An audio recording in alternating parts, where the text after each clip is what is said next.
नमस्कार दोस्तों, कैसे हैं आप लोग। आई होप आप लोग बहुत अच्छे होंगे और मजे में होंगे। तो आइए आज की इस वीडियो में हम लोग देखते हैं संस्कृत व्याकरण में अव्यय। और अव्यय भैया पढ़ लीजिएगा ना तो परीक्षा में जो है आपका 2-4 नंबर फिक्स हो जाएगा, कोई नहीं काटने वाला।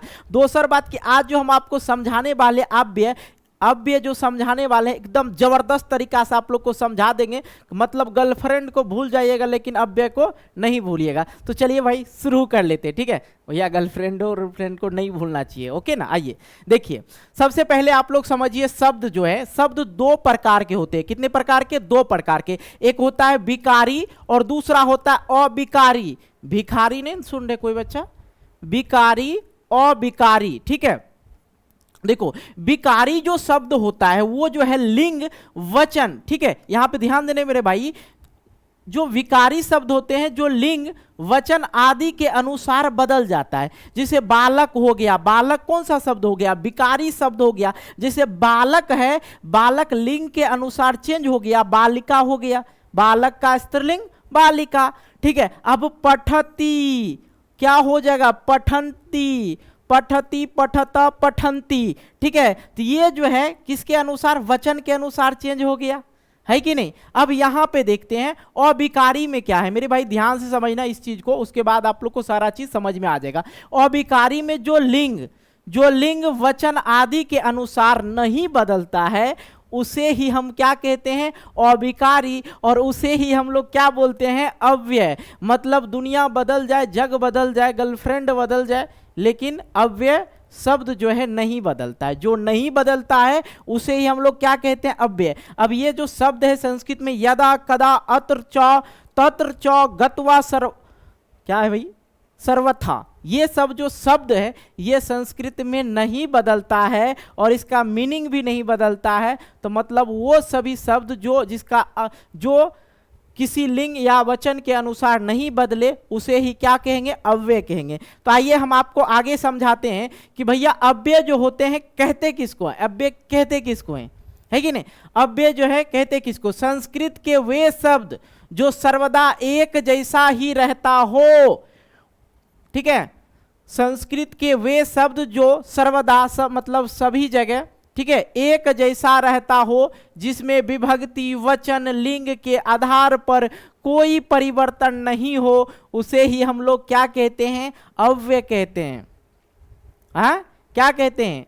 अव्यय कहते हैं। अब भैया यहां पे एक बात ध्यान दीजिए, दुनिया बदल जाए, जग बदल जाए, गर्लफ्रेंड बदल जाए, लेकिन अव्यय नहीं बदलेगा, ओके। यहां पे है राहुल कदा पठती, राहुल कदा पठती। ये लड़का जो है राहुल नाम का, ये क्या है? पुरुष है। पुरुष के साथ भी कदा पठती, मतलब लड़का राहुल कदा पठती। अब गीता लड़की है, क्या है? स्त्री है, तो गीता कदा पठती। लेकिन ये जो कदा है नहीं बदलेगा, नहीं बदलेगा, नहीं बदलेगा। चाहे स्त्रीलिंग में ले जाइए, पुल्लिंग में ले जाइए या किसी वचन में ले जाइए, नहीं बदलेगा। मतलब जो नहीं बदला वही शब्द जो है क्या है? अव्यय शब्द है। आई होप आप लोग समझ गए। बालका कदा गच्छति, अहम कदा पठामी। ये सब ये जो कदा कदा आप देखें, ये जो कदा है क्या है? अव्यय है। आई होप आप लोग समझ गए होंगे। आइए अब अव्यय के प्रकार को समझ लेते हैं। अव्यय के जो प्रकार होते हैं, अव्यय दो प्रकार के होते हैं। रूढ़ अव्यय, जिसे मूल अव्यय भी बोला जाता है, जैसे प्रातः, सायं। प्रातः मतलब सुबह होता है, सायं मतलब शाम होता है, इव व आदि। ये सब जो है मूल अव्यय होता है। आगे इसका उपयोग हम लोग समझेंगे ना, ऐसे थोड़े छोड़ देंगे भैया। यौगिक अव्यय, प्रत्येक के योग से बने अव्यय को यौगिक अव्यय कहते हैं। जैसे गत्वा, तरहि, ज्ञातुम, यदा आदि, ठीक है। जो यौगिक प्रत्यय के साथ मिलकर बना हो उसे यौगिक अव्यय कहते हैं। इसमें प्रत्यय जुड़ा रहेगा और ये हो गया मूल अव्यय। तो अव्यय जो है दो प्रकार के होते हैं, पहला रूढ़ अव्यय, दूसरा आपने समझ लिया यौगिक अव्यय। भैया समझ में आ रहा है ना? चलो ये सब कुछ है जी नहीं। अब देखो कुछ शब्द जो है संस्कृत में अगर पूछा जाए, परीक्षा वगैरह हम पूछ देते हैं, तो ये सभी शब्द आप लोग याद रखने का मन है तो भैया याद रखिए। ऊंचा, ऊंचे मीन्स होता ऊंचा या जोर से, चौ मीन्स होता है और संस्कृत में शव मीन्स होता आने वाला कल, हय मीन्स होता है बीता हुआ कल, अघ मीन्स होता आज, अत्र मीन्स यहाँ, तत्र मीन्स वहाँ, अत्र मीन्स क्या भाई, अत्र, यत्र, सॉरी यत्र मीन्स जहां, कुत्र मीन्स कहां, यदा मीन्स जब, तदा मीन्स तब, कदा मीन्स कब, सहसा मीन्स अचानक, सहसा मीन्स अचानक, वृथा मीन्स व्यर्थ, शनय मीन्स धीरे, अपि मीन्स भी, कुतः मीन्स कहां से, इस्तता, ठीक है, ये हो गया। यदि, ये शब्द, त्राही, तो, यावत जितना, तावत उतना, यदानीम मतलब अब इस समय, अधुना अब इस समय, ठीक है, संप्रति अब, संप्रतम अब, एव ही। तो ये जो मैंने इधर लिखा है आपको हिंदी लिख दिया, इसका क्या लिख दिया, हिंदी लिख दिया, लेकिन ये जो शब्द जो है, ये जो सभी शब्द जो है, ये सभी शब्द जो किसी लिंग, कर्ता, वचन, विभक्ति के रूप में ये नहीं बदलता है। ये सब जो शब्द है जो हर एक जगह हमेशा कोई भी सेंटेंस में घुसा दो, ये हमेशा अपना ही भाव में रहेगा, जो है वही रहेगा, नो चेंज, ठीक है। आइए आगे फिर से कुछ और भी शब्द है, उसे भी देख लीजिए। जैसे पुनः मीन्स फिर, अंत मीन्स भीतर, बाह्य मीन्स बाहर, नीचा मीन्स नीचा, प्रातः मीन्स सुबह, सायं मीन्स श्याम काल, चिरम मीन्स देर तक, तृष्णिम तृष्ण, तुसिनीम, हाँ तुसिनीम मीन्स चुप, वही मीन्स बाहर, ठीक है, विना मीन्स बीना, नाना मीन्स अनेक, आलम मीन्स बस, पर्याप्त, अगह मीन्स नीचे, समया मीन्स पास, साम्या मीन्स पास, साकम मीन्स साथ, नमः मीन्स प्रणाम, ठीक है, माँ मीन्स मत, पूरा मीन्स पहले, नूनम मीन्स निश्चय हो, चेत मीन्स आदि, व मीन्स या विकल्प, खुल मीन्स सॉरी खुल है, खलु मीन्स निश्चय, यथ मीन्स प्रारंभ, यति मीन्स संपत्ति, समाप्ति, ठीक है, इव मीन्स समान, यथा मीन्स जैसे, तथा मीन्स वैसे, तथा मीन्स ये हिंदी में जो और हो जाता है, तथा राम तथा श्याम, या और बोल देते हैं, तो तथा मीन्स होता है संस्कृत में वैसे, ठीक है।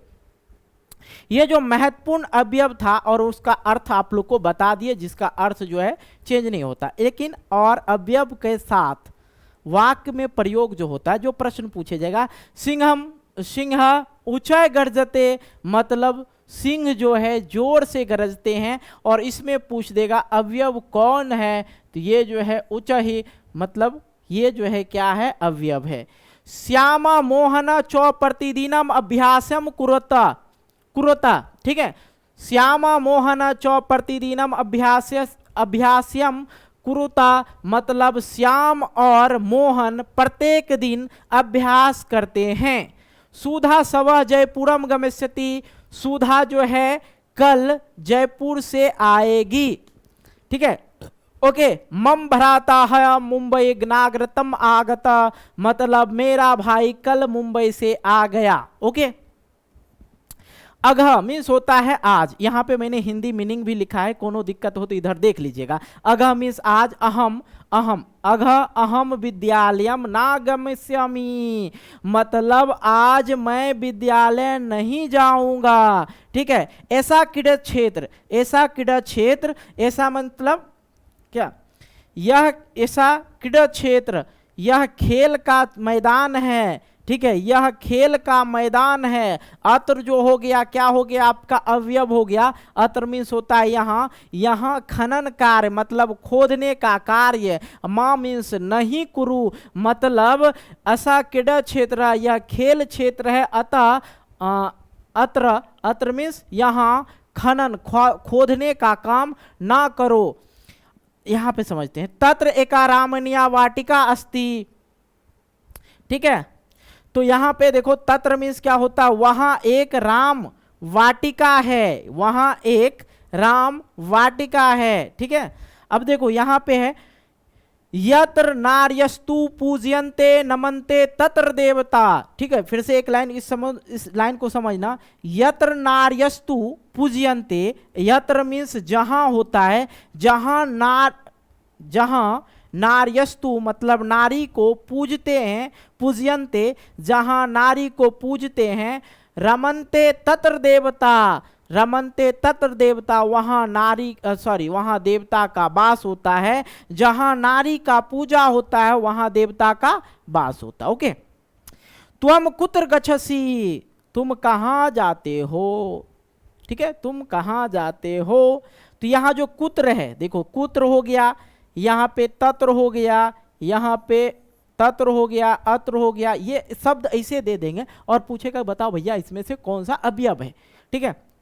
ये जो है हया अघ ये हो गया। अब देखो आगे आगे आगे चौ हो गया ना, चौ, और ये सब जो है था क्या था, अवयव था। ऐसे ढूंढ सकते हैं, बहुत सारे मैंने बता ही दिया ना। चलो आगे हम देखते हैं कुछ और।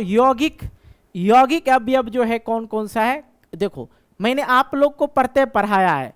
कतवा तुमुन लयप दा प्रत्यय थाल प्रत्यय तसिल प्रत्यय तल प्रत्यय, ठीक है। ध्यान से यहाँ पे समझना आप लोग। देखो कतवा प्रत्यय में जो है त्वा शेष बचता है, जैसे पठ धातु से जुड़ा तो पठित्वा ज्ञातवा गतवा श्रुत्वा। तुमुन में जो है तुम सिर्फ शेष बचता है प्रत्यय में। अगर भैया प्रत्यय वाला वीडियो नहीं देखें देख लीजिएगा।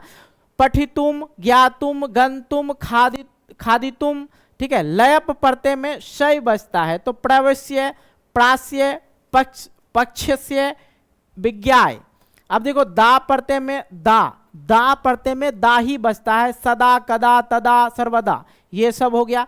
थाल प्रत्यय में थाल जो प्रत्यय है, ठीक है, थाल सर्वथा, इसमें थौ बचता है, थौ जो है शेष बचता है।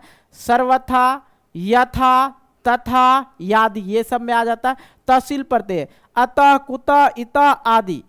तल प्रत्यय में जो है अत्र तत्र यत्र सर्वत्र कुत्र आदि ये सब जो है आता है इसमें यौगिक प्रत्यय में। और यौगिक अवयव में क्या होता है, प्रत्यय और मैंने आप लोग को बताया था ना जी, यहाँ पे देखो, चलो कहाँ गया भैया, यहाँ पे इसमें क्या होता है, प्रत्यय के योग से बने अवयव को क्या बोलते हैं, प्रत्यय के योग से बने यौगिक को यौगिक अव्यय बोलते हैं, जो मैं अभी आप लोग को बता रहा हूं, ठीक है। देखो ये हो गया। अब इससे रिलेटेड जो प्रश्न है परीक्षा में जो पूछे जाएंगे उसको कैसे पहचानेंगे, ध्यान दीजिएगा। सिंघम दृष्टवा सह दूरम पलियते, सिंह को देखते ही वह दूर भाग गया। सह मीन्स वह दूरम पलियते मतलब भागना, भाग गया।